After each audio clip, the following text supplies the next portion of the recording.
Hi friends, நான் உங்கள் Varadaraja and welcome to our channel. இன்றைக்கி நம்ம எபிசோட் 483 சப்ஸ்கிரைபர்ஸ் ரியல் லைஃப் கோஸ் எக்ஸ்பீரியன்ஸ் தாங்க வந்து பார்க்க போகிறோம். ஜின்களுக்கு ஏதாவது ஒரு பொருளின் மேலே ஆசை இருக்குமா? அப்படி ஆசை இருந்து அந்த ஒரு பொருள் உங்ககிட்ட இருந்தால் அந்த ஜின் உங்களை காண்டாக்ட் பண்ண முயற்சி பண்ணுமா, இல்லைனா உங்களை கவர்ந்து இழுக்க முயற்சி பண்ணுமா? அப்படி முயற்சி பண்ணுச்சுன்னா உங்களுடைய மனநிலைமை எப்படி இருக்கும்? பயங்கர டெரிஃபைங்காக இருக்கும்ல. இன்றைக்கி நீங்கள் பார்க்க போகிற நிகழ்வில் அப்படிப்பட்ட மிகவும் சுவாரஸ்யமான சம்பவம் தாங்க காத்துக்கிட்டு இருக்கு.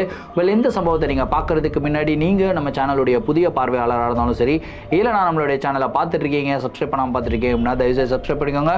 கூடவே இருக்கிற பெல் ஐகானை கிளிக் பண்ணிக்கோங்க. அப்போ தான் நான் எவ்ரி ஆல்டர்னேட்டிவ் டே போடுற வீடியோ உங்களால் உடனே பார்க்க முடியும். இப்போ வாங்க ஸ்ட்ரெயிட்டாக வீடியோக்குள்ளே போகலாம்.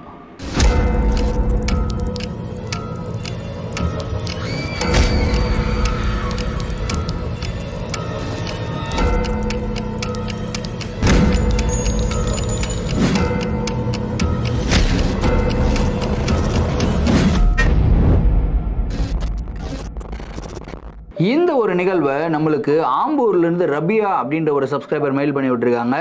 இந்த ஒரு அமானுஷமான நிகழ்வு அவங்களுடைய மகளான சபியாவுக்கு நடந்த ஒரு நிகழ்வு. கிட்டத்தட்ட ஒரு 12 வருடத்துக்கு முன்னாடி நடந்தது அப்படின்னு வந்து சொல்லியிருக்காங்க.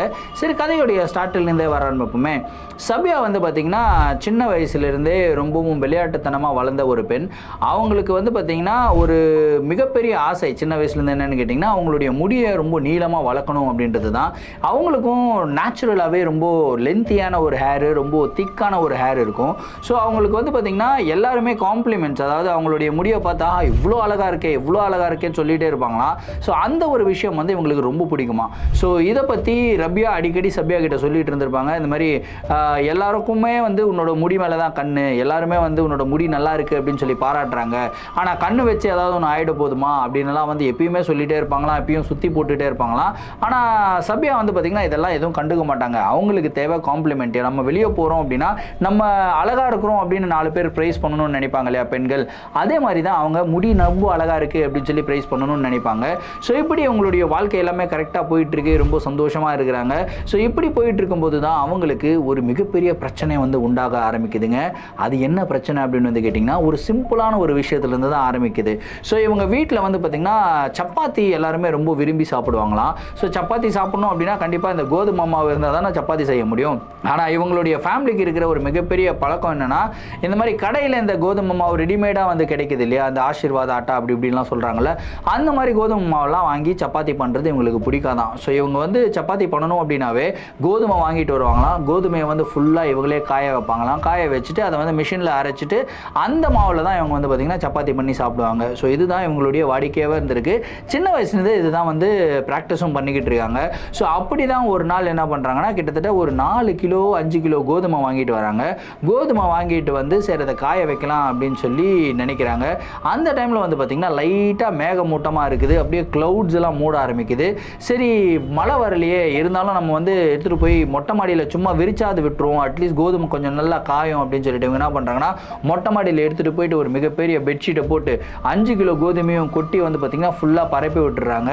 அதுக்கப்புறம் அவங்க என்ன யோசிக்கிறாங்கன்னா ஈவினிங்காக வந்து நம்ம இதை எடுத்துகிட்டு போகலாம் அப்படின்னு சொல்லிட்டு அவங்களுடைய அம்மா ரபியா இருக்காங்களா 2 பேரும் வந்து கீழே வந்துடுறாங்க. ஸோ வீட்டில் வந்து அவங்க பாட்டுக்கு வேலை பண்ணிக்கிட்டே இருக்காங்க. அவங்க அப்பாவுமே வந்து பார்த்திங்கன்னா வெளியே ஒரு சின்ன ஒரு கடை வச்சுருக்காரு, அதாவது ஒரு ஷூ ஷாப் வந்து வச்சுருக்காரு. ஸோ கடைக்கு போயிட்டு அவர் வந்து கடையை க்ளோஸ் பண்ணிவிட்டு வந்துட்டார் நைட்டு 9:30 மணி. ஸோ அவர்கிட்ட வந்து சொல்லியிருக்காங்க, அதாவது இந்த மாதிரி நாங்கள் கோதுமை வாங்கிட்டு வந்திருக்கோம், அவங்க வந்து மேலே காய வச்சுருக்கோம் அப்படின்றதெல்லாம் லஞ்ச் டைமில் சாப்பாடு கொடுக்கறதுக்காக போகலாம்.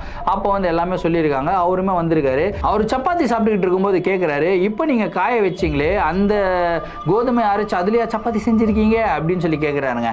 அப்போ தான் இவங்க 2 பேருக்கும், யார் அம்மாவுக்கும் பொண்ணு கொஞ்சம் ஞாபகம் வருது. ஐயோ மொட்டை மாடியில் வந்து கோதுமை காய வச்சுருக்கோமே, மழை வேறு வர மாதிரி இருக்குது, அப்படியே பயங்கர க்ளௌடியாக இருக்குது, சபியா போயிட்டு அந்த கோதுமையெல்லாம் எடுத்துகிட்டு வந்துரு அப்படின்னு சொல்லி அவங்க அம்மா சொல்கிறாங்க. இவங்களும் அந்த சபியாவும் மேலே போயிருக்காங்க. மேலே போகும்போது வந்து பார்த்திங்கன்னா அப்படியே வந்து ரொம்ப டிஃப்ரெண்ட்டான ஒரு ஃபீலு. ஏன்னா எப்பயுமே அவங்க ரோடு எல்லாமே வந்து ஜெகஜோதியாக இருக்கும், ஒரு மெயின் ரோட்டில் வந்து இருக்காங்க. ஆனால் அன்னைக்கு சுத்தமாக வந்து ஹாலிடே மாதிரி இருக்குங்க. யாருமே வரல, ரோட்டில் ஒரு வண்டியும் கூட போகல, ஒரு விதமான ஒரு மயான அமைதி வந்து இருக்குது. மேலேயும் கிளைமேட் வந்து பார்த்திங்கன்னா ஒரு மாதிரி ரொம்ப டல்லான ஒரு கிளைமேட்டாக இருக்குது. இவங்க வந்து பார்த்திங்கன்னா அந்த கோதுமையெல்லாம் ஒன்று சேர்த்து அதுக்கப்புறம் மூட்டையாக கட்டணும் இல்லையா, அது மாதிரி கோதுமையெல்லாம் ஒன்று சேர்க்க ஆரம்பிக்கிறாங்க. ஒன்று சேர்க்க ஆரம்பிக்கும் போது திடீர்னு வந்து இவங்களுக்கு ஒரு வெளிச்சமாக ஒரு விஷயம் தெரியுது. அதாவது இவங்க கோதுமையெல்லாம் அப்படி பெருக்கிக்கிட்டு இருக்கும்போது திடீர்னு ஒரு லைட் அப்படியே மேலேருந்து, அதாவது அவங்க தலை மேலே லைட்டு போச்சுன்னா எப்படி இருக்குமோ அந்த மாதிரி லைட் வந்து போயிருக்குங்க. ஸோ அந்த லைட்டு போச்சுன்னா கீழேயும் வெளிச்சம் நம்மளுக்கு கொஞ்சம் லைட்டாக தெரியும் இல்லையா, அந்த மாதிரி அவங்க கோதுமை மேலே அப்படியே வெளிச்சம் வந்து அப்படியே போகுது. ஸோ இந்த லைட் வந்து பார்த்திங்கன்னா அப்படியே கோதுமை மேலே போகுது. அதுக்கப்புறம் இவங்களே இப்படி சுற்றி சுற்றி லைட் வந்துக்கிட்டே இருக்குது. ஸோ இந்த மாதிரி ஒரு லைட் வந்தோடனே என்னடா இது லைட் வருது, மேலே இருந்து எப்படா லைட் வரும் அப்படின்னு சொல்லி மேலே பார்க்குறாங்க. மேலே பார்த்த உடனே ஒரு மிகப்பெரிய ஷாக்கிங்கான ஒரு விஷயம் என்னன்னு கேட்டிங்கன்னா, மேலே வந்து பார்த்திங்கன்னா ஒரு துண்டு இருக்கு இல்லையா, ஒரு துண்டு மாதிரி ஒரு மிகப்பெரிய துண்டு. அந்த துண்டு மேலே ஒரு ஆள் வந்து உட்காந்துக்கிட்டு இருக்காரு. ஃபார் எக்ஸாம்பிள் நீங்கள் எப்படி இமேஜின் பண்ணிக்கலாம் அப்படின்னா, இந்த அலாவுதீன் படத்தில் வந்து அந்த ஒரு கார்பெட் வந்து பறக்கும் இல்லையா, அந்த கார்பெட் மேலே வந்து அலாவுதீன் வந்து உட்காந்துட்டு அப்படியே போவார் இல்லையா, அந்த மாதிரி ஒரு சீன் இமேஜின் பண்ணிக்கோங்க. ஸோ அந்த துண்டு வந்து பறந்துக்கிட்டு இருக்கு. துண்டு மேலே வந்து ரொம்பவும் அழகான ஒரு பர்சன் வந்து உட்காந்துக்கிட்டு இருக்காப்புல. அழகுனா அழகு, அப்படிப்பட்ட ஒரு அழகு. ஒயிட் கலர் ஜிப்பா போட்டுட்டு இருக்காப்புல, அந்த துண்டு மேலே வந்து உட்காந்துக்கிட்டு இருக்காப்புல. ஸோ அந்த ஒயிட் கலர் ஜிப்பாலேருந்து வெளியே வர வெளிச்சம் தான் வந்து பார்த்தீங்கன்னா கீழே அப்படியே லைட்டாக வந்து விழுகுதுங்க. ஸோ அப்படியே இவங்களையே சுற்றி சுற்றி வந்துக்கிட்டு இருக்காரு. அப்புறம் இன்னொரு விஷயத்தை நோட்டீஸ் பண்ணுறாங்க. அந்த இடத்துல வந்து பார்த்திங்கன்னா ஒரு விதமான ஒரு ஸ்மெல் வருதுங்க. ஃபஸ்ட்டு வந்து அந்த ஸ்மெல் வந்து ரொம்பவும் சூப்பரான ஒரு ஸ்மெல்லாக இருக்குது, ரொம்ப நறுமணமாக இருக்குது. ஆனால் என்னதான் சூப்பரான ஒரு வாசனையாக இருந்தாலும் ஒரு காலகட்டத்துக்கு மேலே, ஒரு குறிப்பிட்ட டைமுக்கு மேலே நம்மளுக்கு கொஞ்சம் தலைவலி கொடுக்க ஆரம்பிக்கும் இல்லையா. ஃபார் எக்ஸாம்பிள் நீங்கள் மல்லிகைப்பூவுடைய வாசனமே எடுத்துக்கோங்க. எல்லாருக்குமே மல்லிகைப்பூ வாசம் ரொம்ப பிடிக்கும். ஆனால் அதே மல்லிகைப்பூவுடைய வாசத்தை நம்ம அதிகமாக சுவாசிச்சுட்டு இருந்தோம் அப்படின்னா என்ன ஆகும், நம்மளுக்கு லைட்டாக தலைவலிக்கும்ல. அந்த மாதிரி தான் சபியாவுக்கு வந்து தலைவலிக்க ஆரம்பிக்குது. அப்படியே அவங்களுக்கு தலை வந்து அப்படியே கொஞ்சம் கொஞ்சமாக கேராக சுற்ற ஆரம்பிக்குதுங்க. அந்த டைமில் சபியாவுடைய அம்மா ரபியா இருக்காங்களே, அவங்க வந்து மேலே வராங்க.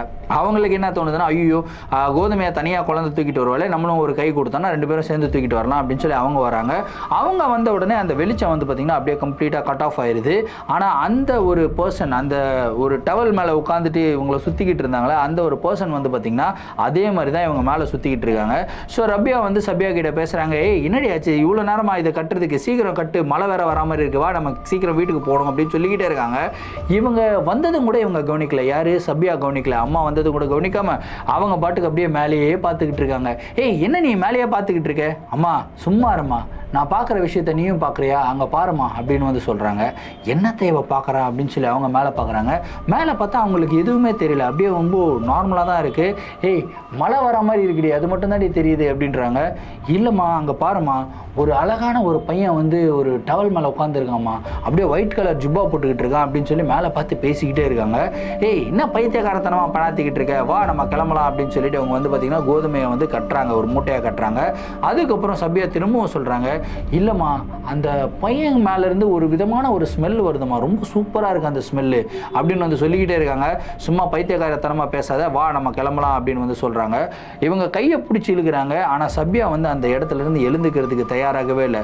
அதாவது ஒரு விதமான இன்டாக்சிகேஷன், ஒருத்தங்களை பார்த்த உடனே நம்ம கவர்ந்து அதே இடத்துல வந்து உட்காந்துருவோம் இல்லையா, அந்த மாதிரி ஒரு நிலைமையில தான் சபியா வந்து இருக்காங்க. அந்த இடத்துலேருந்து வரமாட்டேன் அப்படின்னு சொல்லிட்டு ரொம்ப அடம் பிடிக்க ஆரம்பிக்கிறாங்க. அதுக்கப்புறம் திட்டிட்டு என்ன பண்ணுறாங்கன்னா அவங்க கையை பிடிச்சி தரதரன்னு இழுத்துட்டு கீழே போயிடுறாங்க. கீழே போன உடனே தான் அவங்க அம்மாவுக்கு வந்து தோணுது, அந்த இடத்துல யாரோ ஒருத்தங்க இருந்தாங்க, ஒரு அழகான பையன் இருந்தான்னு சொல்லி சொல்லிக்கிட்டே இருக்கா. உண்மையிலேயே அழகான பையன் இருந்தானா இல்லை வேறு ஏதாவது ஜின்னு மாதிரி கேரக்டரான இருந்ததான்னு தெரியல, எனக்கு ரொம்ப பயமாக இருக்கே அப்படின்னு சொல்லிட்டு இந்த ஒரு விஷயத்தை வந்து அவங்க அப்பா கிட்ட சொல்கிறாங்க. யார்? அவங்க ஹஸ்பண்ட் கிட்ட சொல்கிறாங்க. ஸோ சொன்ன உடனே அவர் என்ன சொல்கிறாருன்னா, சரி இப்போ எப்படி இருக்கா அப்படின்னு சொல்லி கேட்குறாங்க. இப்போது சைலண்ட்டாக அவ பாட்டுக்கு நார்மலாக இருக்காங்க, ரூமில் உட்காந்துக்கிட்டு இருக்கா அப்படின்னு வந்து சொல்கிறாங்க. சரி இந்த பிரச்சனை எப்படியே விட்டுருவோம், இதை பற்றி எதுவுமே அவகிட்ட பேசாத, எதுவுமே கேட்காத, அப்படி நீ ஏதாவது கேட்டனா அவளுக்கு திரும்பியும் அந்த ஒரு பர்சனை பற்றி ஞாபகத்துக்கு வரும். ஸோ அது கன்ஃபார்மாக ஒரு ஜின்னாக தான் இருக்க முடியும். நம்மளே நம்மளுடைய குழந்தைக்கு அந்த பர்சனை பற்றி, அந்த ஜின்னை பற்றி ஞாபகப்படுத்த வேணாம் அப்படின்னு சொல்லி அவர் வந்து சொல்கிறாரு.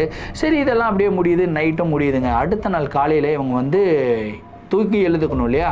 ஸோ அவங்க அம்மா வந்து அதாவது ரப்பியா இருக்காங்களே அவங்க வந்து பார்த்திங்கன்னா தூங்கி எழுந்துக்கிறாங்க. ஒரு 8 o'clock அப்படி எழுந்துக்கிறாங்க. அவங்க அப்பா ஆல்ரெடி வந்து கிளம்பி போயிட்டார் அவருடைய கடையை ஓப்பன் பண்ணுறதுக்கு.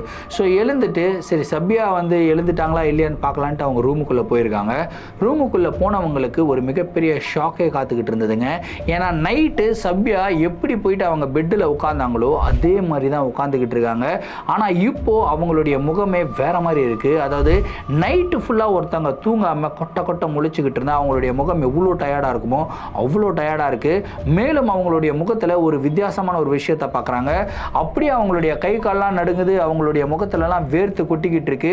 அவங்க ஏதோ வாயை திறந்து பேசணும் அப்படின்னு சொல்லி நினைக்கிறாங்க, ஆனால் அவங்களால பேச முடியல. இந்த மாதிரி ஒரு ஸ்டேஜில் தான் சபியாவை வந்து அவங்க அம்மா பார்க்குறாங்க. பார்த்த உடனே பதறி போய் அவங்க கிட்ட உட்காந்து பேச ஆரம்பிக்கிறாங்க. அவங்க பேசுறதுக்கு சபியா வந்து ரியாக்ட் பண்ணுறாங்க, ஆனால் அவங்க எதுவுமே பேசலை. ஸோ அவங்களுடைய வாய் வந்து அசையுது, ஆனால் அவங்களுடைய வாயிலிருந்து வார்த்தைகள் வெளியே வரல, சவுண்டு வெளியே வரல. இந்த மாதிரி ஒரு சுச்சுவேஷனில் தான் இருக்காங்க. அப்படியே இவங்க பேசி பேசி ரப்பியா அழுகிறத பார்த்து அவங்களுடைய பொண்ணு சபியாவும் அழுக ஆரம்பிக்கிறாங்க. ஆனால் இன்னொரு ஷாக் என்னன்னு கேட்டிங்கன்னா, அழுதா கண்ணீர் தானே வரணும், ஆனால் அழுகும்போது அவங்களுக்கு ரத்தம் வந்திருக்குங்க கண்ணிலிருந்து. ஸோ அப்படியே அவங்க ஒரு 10 நிமிஷம் இதே மாதிரி தான் இருக்காங்க. அதுக்கப்புறம் அவங்க வந்து ஒரு முஸ்லிம்ஸ் எல்லாம் இருக்கீங்க இல்லையா. ஸோ உங்களுக்கு தெரியும் அந்த மாதிரி ஏதாவது ஆபத்து வருது அப்படின்னும் போது நீங்கள் வந்து ஒரு துவா படிப்பீங்க இல்லையா, அந்த மாதிரி அவங்க வந்து ஒரு துவா படிக்க ஆரம்பிச்சிருக்காங்க. ஸோ அதை படிக்க என்னென்னா இவங்களுடைய அதாவது சபியாவுடைய மேனரிசம் வந்து கொஞ்சம் கொஞ்சமாக மாறுது. அதாவது ரொம்ப ஸ்ட்ரெஸ்டாக டென்ஷனாக ரொம்ப கவலையாக இருக்கிறவங்க வந்து அப்படியே கொஞ்சம் ரிலாக்ஸ் ஆகுறாங்க. அதுக்கப்புறம் அவங்களுக்கு கொஞ்சம் கொஞ்சமாக பேச்சு வர ஆரம்பிக்குது. அப்படியே கிட்டத்தட்ட ஒரு 10 நிமிஷம் இப்படி போகுதுங்க. 10 நிமிஷத்தில் வந்து இவங்க வாய் திறந்து பேச ஆரம்பிக்கிறாங்க. வாய் திறந்து பேசணுன்னே அவங்க சொன்ன முதல் வார்த்தை என்ன தெரியுமா? அம்மா எனக்கு பயங்கரமாக தலைவலிக்குதுமா, என்னுடைய தலையே வெடிச்சிரும் போல இருக்குது அப்படின்றாங்க. என்னடி ஆச்சு அப்படின்னு சொல்லி கேட்குறாங்க. நைட்டு ஃபுல்லாக என்னால் தூங்கவே முடியல, நான் தூங்கவும் இல்லை. அதுக்கு முக்கியமான காரணம் என்னென்னா, நான் நைட்டு மொட்டை மாடியில் ஒரு ஸ்மெல் வருதுன்னு சொன்னேன் இல்லையா, அந்த ஸ்மெல் ஃபஸ்ட்டு நல்லா இருந்ததுமா, ஆனால் இப்போ அதே ஸ்மெல் என்னை சுற்றிக்கிட்டே இருக்குது. என்னால் அந்த ஸ்மெல்லை வந்து தாங்கவே முடியல, அளவுக்கு அதிகமாக இருக்குது. அந்த ஸ்மெல் உள்ளே போய் போய் போய் எனக்கு தலைலாம் அப்படியே பயங்கரமாக வலிக்குது. எனக்கு அந்த ஸ்மெல்லே இப்போ பிடிக்காமல் போயிடுச்சு. இருந்தாலும் அந்த ஸ்மெல் எனக்கு திரும்ப திரும்ப வந்துக்கிட்டே இருக்குது. உனக்கும் அந்த ஸ்மெல் வருதா அப்படின்னு சொல்லி கேட்குறாங்க. ஆனால் அவங்க அம்மாவுக்கு எந்த விதமான ஒரு ஸ்மெல்லும் வரல. ஆனால் அவங்களுடைய மனசு ஃபுல்லாக இப்போ பதற ஆரம்பிக்குது. உடனடியாக அவங்க அப்பாவுடைய கடைக்கு போகிறாங்க. கடைக்கு போயிட்டு இந்த மாதிரி பொண்ணுக்கு இந்த மாதிரி பிரச்சனை ஆகிடுச்சுங்க, ஏதோ பிரச்சனைன்னு சொல்லி நீங்கள் சொன்னீங்க, ஆனால் என்னன்னு எனக்கு தெரியல, எனக்கு ரொம்ப பயமாக இருக்குது அப்படின்னு அழுக ஆரம்பிச்சிருக்காங்க. உடனடியாக கடையை மூடிட்டு அவங்க அப்பா என்ன சொல்கிறாருன்னா, ஒன்றும் பிரச்சனை இல்லை, நான் வந்து ஒரு ஃபக்கீர் பாபா அதாவது ஒரு பாபா வந்து கூட்டிகிட்டு வரேன் அப்படின்னு சொல்லிட்டு ஒரு பாபா வந்து அவர் கூட்டிகிட்டு வந்திருக்காருங்க. கூட்டிகிட்டு வந்த உடனே அந்த பாபா வந்து பார்த்திங்கன்னா பார்த்துருக்காரு, இந்த மாதிரி இந்த பொண்ணை வந்து ஒரு ஜின்னு வசியம் பண்ண முயற்சி பண்ணிக்கிட்டு இருக்கு. ஸோ வசியம் பண்ணாதபடி நான் வந்து ஒரு சில விஷயங்களை வந்து பண்ணிட்டு போகிறேன், ஒரு சில ரிச்சுவல்ஸ் பண்ணிட்டு போகிறேன் அப்படின்னு சொல்லிட்டு அவர் ஒரு சில ரிச்சுவல்ஸ் பண்ணிவிட்டு அவர் வந்து ஒரு தாயத்தை கட்டி விட்டு அவர் கிளம்பிட்டார். கிளம்புனதுக்கப்புறம் இவங்களுடைய ஹெல்த்து சரியாச்சான்னு கேட்டிங்கன்னா, கிளம்புனதுக்கப்புறமும் இவங்களுடைய ஹெல்த்து பயங்கர மோசமாகிட்டே இருக்குங்க. அதாவது இவங்க அவ்வளோ அழகாக இருப்பாங்களாம். ஸோ அவங்களுடைய முகம் வந்து பார்த்திங்கன்னா ஒரு சின்ன மார்க்கம் கூட இருக்காதான், அப்படியே வெள்ளை வெளியேன்னு க்ளீனாக அப்படியே பளிங்கி கல் மாதிரி இருக்குமா. ஸோ அந்த மாதிரி இருக்கிற முகத்தில் அங்கே மார்க் வர ஆரம்பிச்சிருக்கு, காயங்கள் வர ஆரம்பிச்சிருக்கு, அப்படியே அந்த காயங்கள்லேருந்து ரத்தம் வந்து வலிய ஆரம்பிச்சிருக்கு. ஸோ இந்த மாதிரி நிகழ்வுகள் எல்லாம் அவங்களுக்கு வந்து நடக்க ஆரம்பிச்சிருக்கு. ஸோ இதை பார்த்த உடனே அவங்க அம்மா ரொம்ப பயந்து போயிட்டு அவங்க அப்பாவை நீங்கள் கடைக்கே போக வேணாம், இங்கேயே இருங்க, எனக்கு ரொம்ப பயமாக இருக்குது அப்படின்னு சொல்லிட்டு அழுகவும் ஆரம்பிச்சிருக்காங்க. அவங்க அப்பாவும் அம்மாவும் சபியா பக்கத்திலே உட்காந்துருக்காங்க. இன்ஃபேக்ட் அந்த தாயத்தை கட்டினதுக்கப்புறம் கொஞ்சம் அவங்க பெட்டர் ஆனாங்க. ஆனால் அவங்களுடைய ஃபேஸில் வந்து பார்த்திங்கன்னா நிறையா தழும்புகள், அதுக்கப்புறம் கொஞ்சம் கொஞ்சமாக நோட்டீஸ் பண்ணுறாங்க. அவங்களுடைய கையில் வந்து நிறையா தழும்புகள் ஆரம்பிச்சிருக்கு. அதுக்கப்புறம் அவங்களுடைய காலில் வந்து நிறையா தழும்புகள் ஆக ஆரம்பிச்சிருக்கு. அப்படியே யாரோ அவங்களுடைய கையை பிடிச்சி இப்படி அமுத்துனா அவங்க விரல்லாம் பதியும் இல்லையா, அந்த மாதிரி விரல் வந்து அவங்களுடைய கையில் வந்து பதிய ஆரம்பிச்சிருக்கு. இதெல்லாம் பார்த்த உடனே ரொம்ப பயந்து போயிடுறாரு அவங்க அப்பா. சரி இன்றைக்கி நைட் என்ன ஆகுதுன்னு பார்க்கலான்னு சொல்லி பக்கத்திலே உட்காந்து அவர் துவா பண்ணிகிட்டே இருக்காரு. ஸோ பக்கத்திலே உட்காந்து துவா பண்ணிக்கிட்டே இருக்கும்போது திடீர்னு வந்து பார்த்திங்கன்னா நல்லா படுத்து தூங்கிக்கிட்டு இருக்காங்க சபியா. திடீர்னு எழுந்து உட்கார்றாங்க. எழுந்து உட்காந்து அவங்களுடைய முடியை அவங்களே கையை வந்து ஒரு முடியாக பிக்க ஆரம்பிக்கிறாங்க. ஸோ ஒரு முடியாக பிக்கிறத பார்த்து பயந்து போன அவங்க அப்பா உடனடியாக அந்த ஒரு பாபா ஒருத்தர் வந்தார்ல, அவர்கிட்ட போயிட்டு இந்த மேட்டரை வந்து சொல்லியிருக்காருங்க. அவர் என்ன சொல்லியிருக்காருன்னா, அந்த பாபா இந்த மாதிரி என்னுடைய பவரை விட அதிகமான பவர் வந்து இங்கே தேவைப்படுது, ஸோ நீங்கள் வீட்டுக்கு போங்க, நான் என்னுடைய குருநாதரை மீட் பண்ணிவிட்டு அவரை கூப்பிட்டு வரேன் அப்படின்னு சொல்லிட்டு அவர் கிளம்பி போயிட்டாருங்க. ஸோ வீட்டுக்கு வந்து பார்த்தா சப்யாவை கண்ட்ரோல் பண்ணவே முடியல. இந்த மாதிரி ரொம்ப வயலண்ட் ஆகிட்டாங்க. வீட்டில் இருக்கிற பொருளெல்லாம் தூக்கி போட்டு உடைக்கிறாங்க. அதுக்கப்புறம் அவங்க வந்து பார்த்திங்கன்னா ஒரு ஆம்பளையுடைய குரலில் வந்து பேச ஆரம்பிக்கிறாங்க, பயங்கரமாக சிரிக்கிறாங்க, அப்படியே முடியை விரித்து போட்டு ஆடுறாங்க. அதுக்கப்புறம் அவங்களுடைய உடலை வந்து அவங்களே அடிச்சுக்கிறாங்க. அதுக்கப்புறம் இரத்த காயங்கள்லாம் ஏற்படுத்திக்கிறாங்க. இந்த மாதிரி ரொம்ப ஆக்ரோஷமாக நடந்துகிட்டு இருக்காங்க. அவங்க அம்மா ரப்யா எவ்வளவோ அவங்கள கண்ட்ரோல் பண்ண முயற்சி பண்ணுறாங்க. உடனே அவங்க என்ன பண்ணுறாங்கன்னா, ஓங்கி ரப்யாவுக்கு விட்டாங்க ஒரு அறை விட்ட உடனே ரப்யா அப்படியே சுற்றி கீழே விழுகிறாங்க. அவங்க அம்மா அப்படியே சுற்றி கீழே விழுகிறாங்க. கீழே விழுந்து அவங்க மயக்கம் போட்டாங்க. என்ன நீ அம்மாவை அடிச்சிட்டேன்னு சொல்லி அப்பா வந்து அப்படியே கோவத்தில் போகும்போது அப்பாவுக்கு வாங்கி ஒரு அறை விட்டாங்க பாருங்கள். அவர் ஓரமாக போய் அப்படியே கண்ணத்தை பிடிச்சி உட்கார்ந்தவர் தான் ஐயோ பயங்கர ஷாக்கில் இருக்கார். அவங்க அப்பாவுமே வந்து பார்த்திங்கன்னா ரொம்ப லீனாக தான் இருப்பாராம். ஸோ அவருமே கண்ணத்தை பிடிச்சிட்டு ஓரமாக போய் உட்காந்துட்டாரு.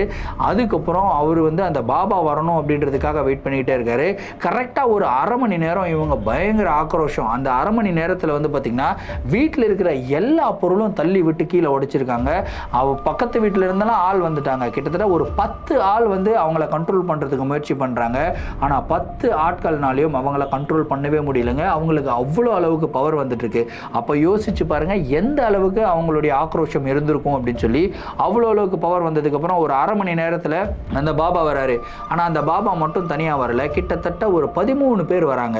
அந்த 13 பேரில் ஒருத்தர் வந்து ஹெட்டு, மிச்சம் 12 பேர் வந்து சீடர்கள் மாதிரி அந்த 13 பேருமே வராங்க. வந்துட்டு என்ன பண்ணுறாங்கன்னா, அந்த 13 பேரும் அப்படியே இவங்களை சர்க்கிள் பண்ணிக்கிறாங்க. அதாவது நடுவில் வந்து சப்யா நிற்கிறாங்க. அந்த 13 பேரும் சர்க்கிளாக நின்றுக்கிட்டு இருக்காங்க. அதுக்கப்புறம் அவங்க ஒரு சில ரிச்சுவல்லாம் பண்ணுறாங்க. ரிச்சுவல் பண்ண சப்யா வந்து பார்த்திங்கன்னா பயங்கர ஆக்ரோஷமாக இதை நிறுத்துங்க, என்னை விடுங்க அப்படின்னு சொல்லி கத்துறாங்க. ஆனால் அவங்க பேசுகிறது எல்லாமே ஒரு ஆணுடைய குரலில் வந்து பேசுகிறாங்க. யோசிச்சு பாருங்கள். ஸோ இந்த மாதிரி ஆணுடைய குரலில் வந்து பேசிக்கிட்டே இருக்காங்க. அதுக்கப்புறம் அவங்கள வந்து உட்கார வைக்கிறாங்க. உட்கார வச்சு யார் நீ, எதுக்காக இந்த பொண்ணுடைய உடலில் வந்து நீ தங்கியிருக்க, உனக்கு என்ன வேணும் அப்படின்னு சொல்லி கேட்கும்போது அப்போ தான் அந்த ஒரு ஜின் வந்து பேச ஆரம்பிச்சிருக்கு. அதாவது அவங்களுடைய உடலுக்குள்ளே இருக்கிற ஜின் வந்து பேச ஆரம்பிச்சிருக்கு. நான் வந்து நைட் டைமில் இந்த மாதிரி போய்கிட்டு இருந்தேன். நைட் டைமில் போய்கிட்டு இருக்கும்போது யாருமே என்னை நோட்டீஸ் பண்ண மாட்டாங்கன்னு தான் நினச்சேன். ஆனால் இந்த பொண்ணு மேலே நேற்று இருந்தது, அது வந்து என்னை நோட்டீஸ் பண்ணிவிட்டு இது சும்மா இருந்திருக்கனால என்னையே பார்த்துக்கிட்டு இருந்தது. ஸோ என்னையே பார்த்துக்கிட்டு இருந்ததுனால இந்த பொண்ணு அப்படியே சர்க்கிள் பண்ண இந்த பொண்ணை நான் வந்து எப்படியாவது கொலை பண்ணணும் அப்படின்ற ஒரு இன்டென்ஷனில் தான் இந்த பொண்ணுக்குள்ளே நான் வந்தேன். ஆனால் இந்த பொண்ணுடைய முடியோடைய அழகை பார்த்து, இந்த பொண்ணுடைய உடலில் இருந்து வெளியே வர வாசனை, அது எல்லாமே என்னை ரொம்ப அட்ராக்ட் பண்ணிடுச்சு. இந்த பொண்ணுடைய அழகு அவ்வளோ அளவுக்கு அழகாக இருக்குது. அதுலேயும் குறிப்பாக அந்த முடி இருக்குது, அந்த முடி தான் ஒரு மிகப்பெரிய ஹைலைட்டு. அந்த முடிக்கு அப்படியே சாம்பிராணி எல்லாம் போட்டு அந்த சாம்பிராணியோடைய வாசத்தில் என்ன அப்படியே வந்து குளிப்பாட்டின மாதிரியே இருந்தது. ஸோ அதனால இந்த பொண்ணுடைய உடலுக்குள்ளேயே நான் தங்கிடலான்னு முயற்சி முடிவு பண்ணிட்டேன். ஸோ இதுக்கப்புறம் இந்த பொண்ணுடைய உடலிருந்து நான் வெளியே போகவே மாட்டேன், இந்த பொண்ணுடைய உடலில் தான் இருப்பேன். ஆனால் நீங்கள் ஏதாவது ஒன்று பண்ணணும்னு நினச்சிங்க அப்படின்னா இந்த பொண்ணை நான் கொன்னுடுவேன் அப்படின்னு வந்து அந்த ஒரு ஜின் வந்து மிரட்டி இருக்குங்க. ஆனால் அங்கே வந்து ஒரு சீனியர் பாபா இருக்கார் இல்லையா, ஸோ அவர் வந்து அதுக்கப்புறம் வந்து ஒரு சில ரிச்சுவல்லாம் பண்ண அந்த ஜின் வந்து பயங்கர ஆக்ரோஷமாக இந்த சப்யாவுடைய கையை வந்து அப்படியே வெட்டிக்கிச்சான், ரத்தம் அப்படியே போகுதான். அதுக்கப்புறம் இவங்க வந்து ஏதோ பேசி அந்த ஜின்னுக்கிட்ட பேசி அப்படியே கண்ட்ரோல் பண்ணியிருக்காங்க. கண்ட்ரோல் பண்ணிவிட்டு சரி உனக்கு என்ன தான் வேணும், இந்த பெண்ணுக்குன்னு ஒரு வாழ்க்கை இருக்குது, இந்த வாழ்க்கையை வந்து வாழ விடு, நீ வந்து இந்த பெண் கூட இருக்கிறது சாத்தியமில்லாத ஒரு விஷயம், அந்த பொண்ணுடைய உயிருக்கே ஆபத்து, ஸோ உனக்கு என்ன வேணும், இதுக்கு பதிலாக என்ன கொடுத்தா நீ வந்து இந்த பொண்ணுக்கிட்ட இருந்து போவ அப்படின்றதுக்கப்புறம் அவன் வந்து சொல்லியிருக்கேன், எனக்கு இந்த மாதிரி ரத்தம் தேவைப்படுது, ஏதாவது ஒரு ரத்தம் கொடுங்க, ரத்தம் குடிக்கணும் போல இருக்குது அப்படின்னு வந்து கேட்டிருக்காங்க. சரி ரத்தம் குடிக்கணும் அப்படின்னா என்ன வேணுன்றதை கிளியராக கேளுன்றாங்க. அதுக்கப்புறம் அவங்க நீங்கள் 13 பேர் வந்திருக்கீங்க, 13 உயிர்களை வந்து எனக்கு தானமாக கொடுக்கணும், எனக்கு பலியாக கொடுக்கணும் அப்படின்னு சொல்லி கேட்டிருக்கீங்க. இந்த 13 உயிரை எப்படி அவங்க பலியாக கொடுப்பாங்க, யாருடைய உயிரை பலியாக கொடுப்பாங்க? அதுக்கப்புறம் அந்த ஜின்னே கேட்டிருக்கு, எனக்கு 13 கோழிகளை வாங்கிட்டு வாங்க அப்படின்ட்டு 13 கோழிகள் வந்து வாங்கிட்டு போய் எடுத்துகிட்டு போய் வச்சுருக்காங்க. அந்த 13 கோழி வந்து உயிரோடு இருந்திருக்குங்க.